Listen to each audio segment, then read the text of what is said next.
Thank you very much. Good morning, everybody. Thank you very much for the introduction and also, for the pleasure to be with you in Athens, even if not in person. I hope you can see my slides in Athens. Yes. Perfect. So I will start with patient selection for transcatheter tricuspid valve replacement. As already mentioned, a very interesting topic here. I'm a conflict of interest. So I just wanted to introduce a little bit the topic. What are we actually talking about with transcatheter tricuspid valve replacement? We are talking about a very new field actually with, as you can see, already several devices. But most of these devices are actually now still in studies and have been implanted under compassionate use condition for some of them in very few patients. So we don't have so much experience except maybe for one device that has received CE mark and has also been approved in the US very recently, about 1 year ago, the Evoke tricuspid transcatheter valve replacement system that is also used in Athens for the treatment of patients that are high risk for surgery and also on medical treatment. So a very interesting field with a lot of research going into it and a lot of interest from the company, from the patient, and also from the treating physician. And this replacement, just to put it into context, you have heard in the previous session about edge-to-edge repair, but there are other part or other device that are part of the tricuspid toolkit. Leaflet approximation with the TriClip and Pascal, but also the cardioband device that is not available right now, but has been actually commercially available during the last years for annuloplasty of the tricuspid valve. And finally, there is also the option to implant valve into the caval vein, an heterotopic valve replacement with a trick valve, also a device with CE mark. So a lot of different options. What do we know about tricuspid transcatheter valve replacement? So we have already some information from a randomized controlled trial comparing the implantation of the Evoke valve from a transfemoral access to optimal medical treatment.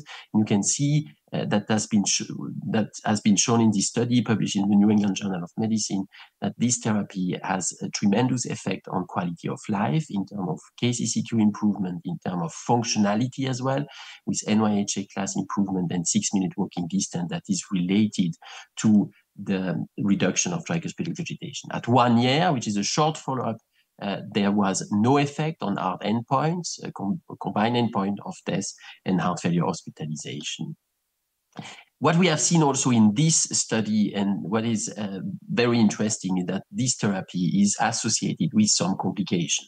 That is less the case with edge-to-edge repair, as you have discussed, a very safe therapy. It's other with replacement, and we have to pay a price, obviously, for abolishing completely tricuspid regurgitation in almost 98% of the patient in terms of some complication. The rate are decreasing, but you can see here that there are clearly a risk of bleeding in this patient because they need very strong anticoagulation for some of them and to avoid the risk of valve thrombosis. And there is a second risk that is very important, which is the risk of arrhythmia and new pacemaker implantation that was the case in about 1/4 of the patient without previous pacemaker in this study at 1 year. So a price to be paid for a very effective therapy in reducing tricuspid regurgitation. So which parameters are important for the selection of patient for this therapy, for replacement? I think the first thing we need to look at is the clinical presentation of the patient. And you can see that tricuspid regurgitation is affecting a lot of different organ systems, and that this end organ damage is also associated with an increasing heart failure syndromes and severity, advancement of the disease. So we need to understand how advanced is the patient in terms of secondary organ damage and heart failure.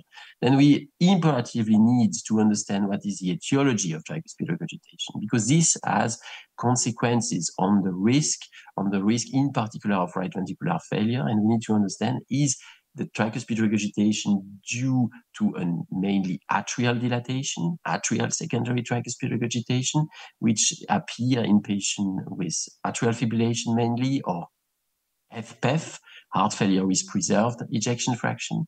And the other part is the ventricular secondary tricuspid regurgitation that is mainly driven by a dilatation of the right ventricle and a damage of the right ventricle. And these patients obviously have a higher risk of right ventricular failure after abolishment of tricuspid regurgitation.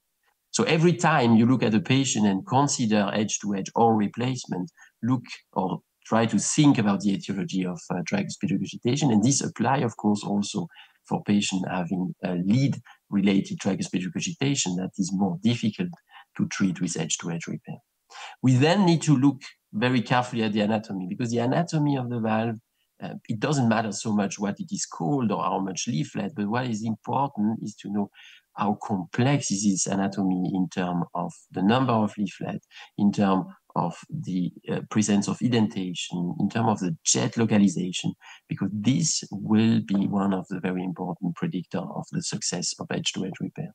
And finally, the same applies for the coaptation gap. If the coaptation gap is too big, we know this now, between 7, 8 millimeter, then edge-to-edge repair will be less effective.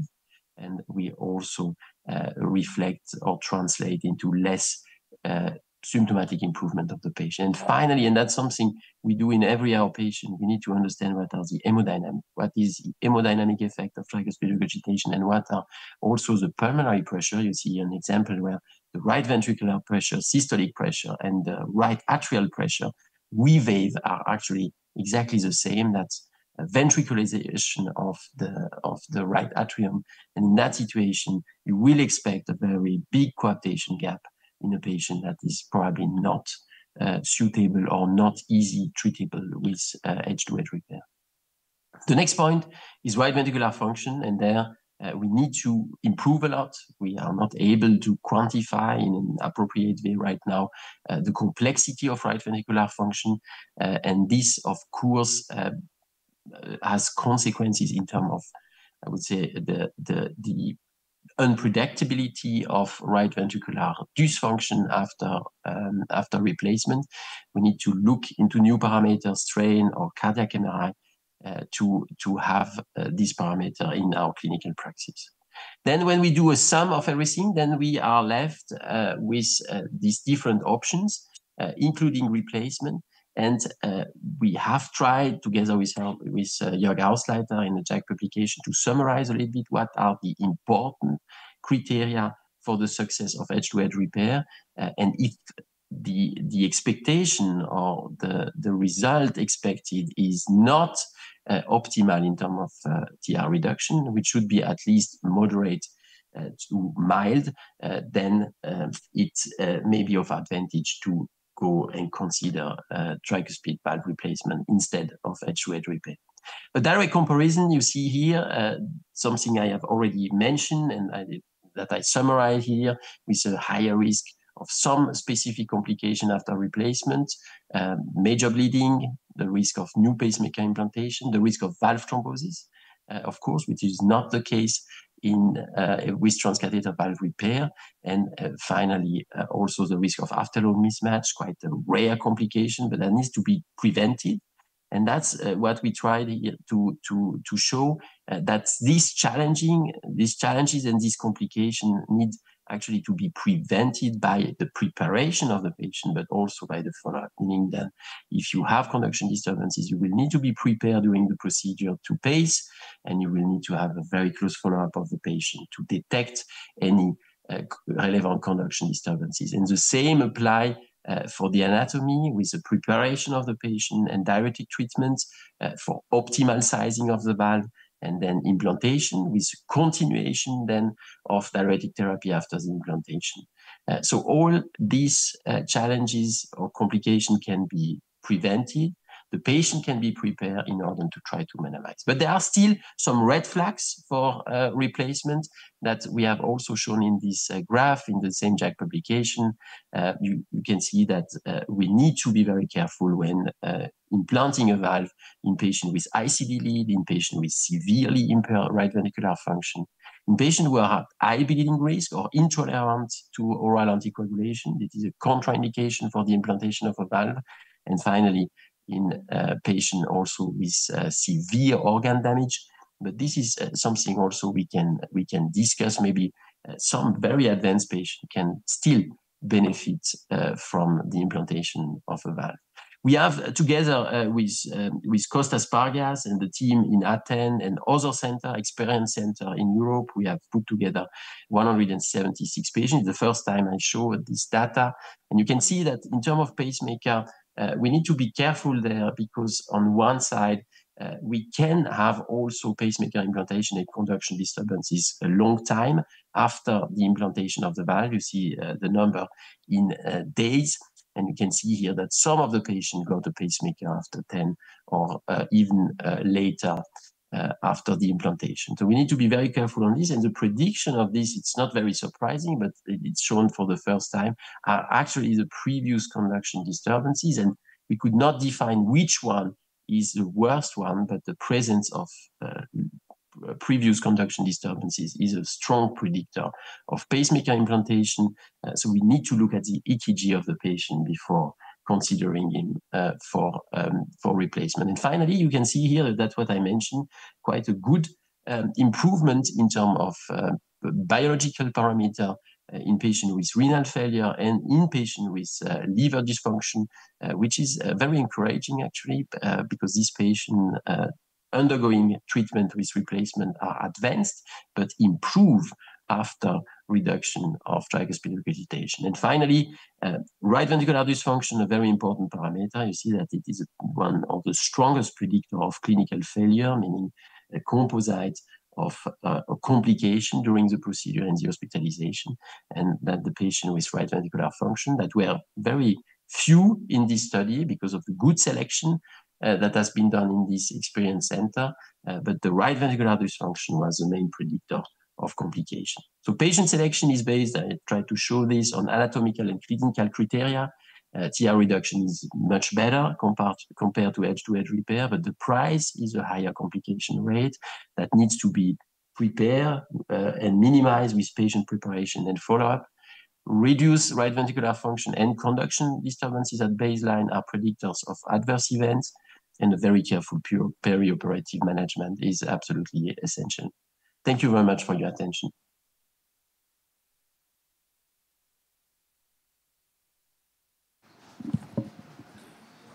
Thank you, Fabian, for the excellent presentation.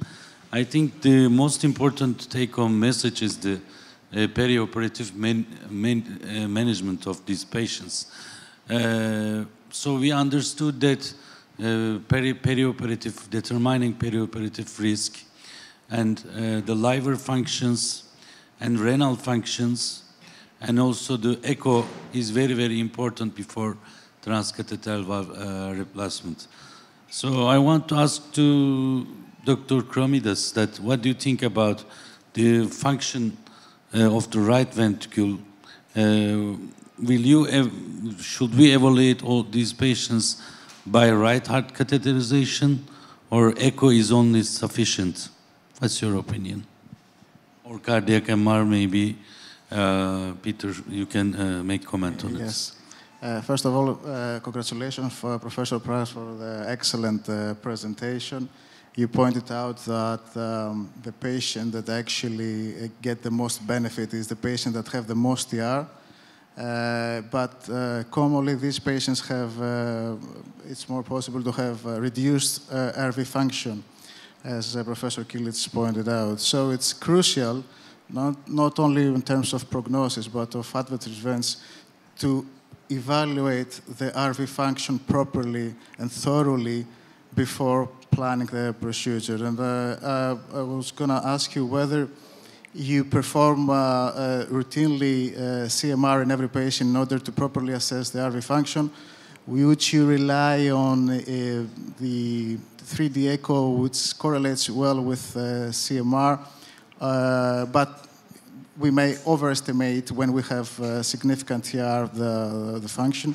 Would you routinely do a CMR or right height catheter, as Professor Tillitz said, for the estimation of the pulmonary pressure?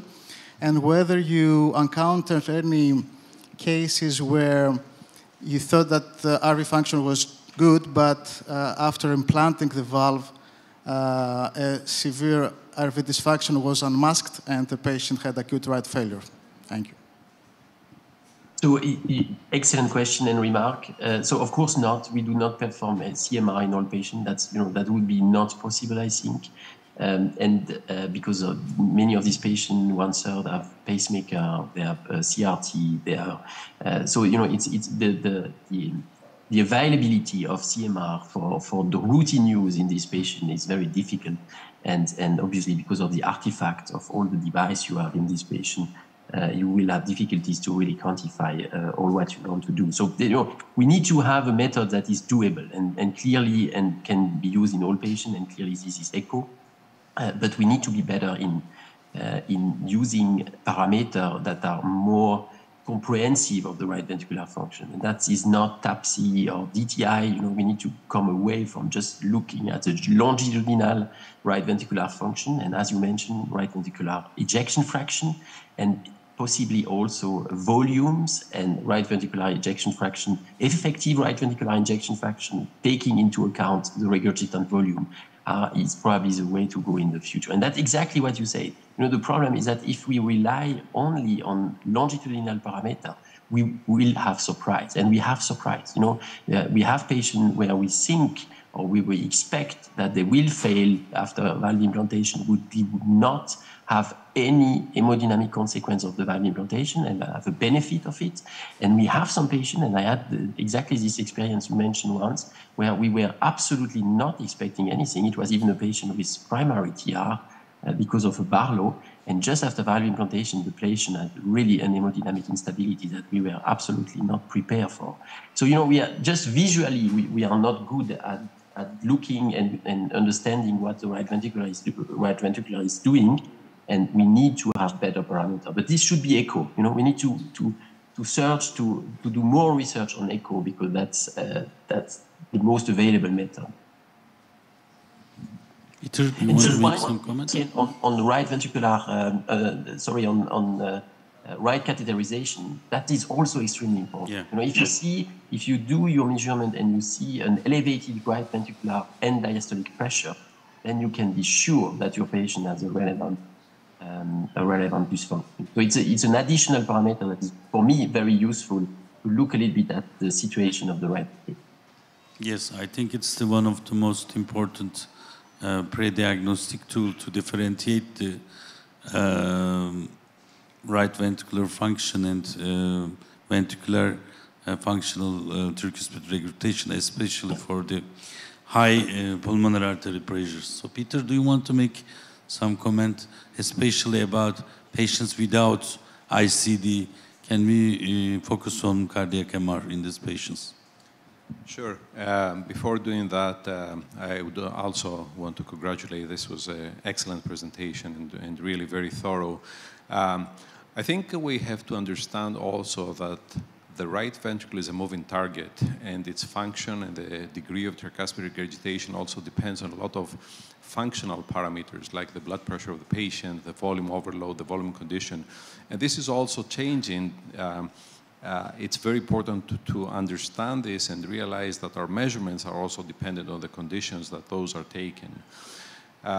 Certainly when somebody goes in the CMR suite, they're a lot more stressed out than when they have an echocardiogram, and so the pressure is different, and so the degree of tricuspid regurgitation that we measure may be different from what is on baseline. Nowadays, the implantation of MR-compatible devices is, pretty much the standard. So I think the issue of artifacts or not being able to perform the CMR is less of an issue. We can get accurate measurements. There's both gated approaches and non-gated approaches, real-time approaches that we can use to measure right ventricular signs of function. And having said that, assessing and measuring right ventricular function is always a challenge, because calculating where the base is or being precise about where the pulmonary valve is very difficult. The valve moves in and out as we take our pictures, and so that is always a consideration. Since these are the most difficult patients to treat and usually with not great outcomes, as we saw, I think it would be very important to try to get as much data as possible before doing the procedure. So I would advocate for doing obviously echo on everybody, trying to get CMRs on most people, particularly the sickest ones, and also trying to get the cardiac catheterization, hemodynamics as well as possible before doing the procedures. Thank you. Thank you. And one important diagnostic tool, especially the CT for the selection of the valve, I think, for the transcatheter tricuspid valve. And now we will move on especially to echocardiography and CT. Dr. Praz, if you stay online, we will be happy to discuss maybe. Yes, okay, now we are moving